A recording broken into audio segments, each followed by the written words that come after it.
L'anno scolastico comincia e per noi è cominciato in maniera particolare. Stamattina abbiamo avuto l'onore e il piacere di ospitare Monsignor Renna, il nostro arcivescovo, che ha voluto omaggiarci appunto della sua presenza, facendo visita alla nostra comunità scolastica, che sicuramente ha beneficiato di questo momento di forte impatto e significato. Belle le parole, bello l'impatto, bello l'approccio con i nostri alunni, tutti, dai più piccini ai più grandi, ai quali ha saputo regalare un momento di ascolto, di semplicità e pure di tanta autenticità nel dedicare loro parole che sono sicuramente parole destinate alla loro crescita, alla loro formazione e al loro futuro di cittadini. Si è parlato di rispetto, di bravura, di ascolto, di bellezza,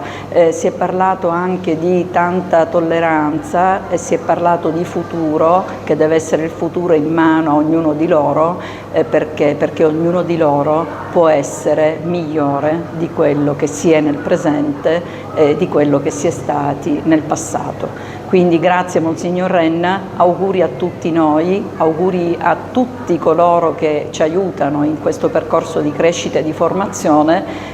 auguri alla comunità scolastica del San Giorgio e a tutti gli educatori e collaboratori che in questa direzione si muovono. Grazie.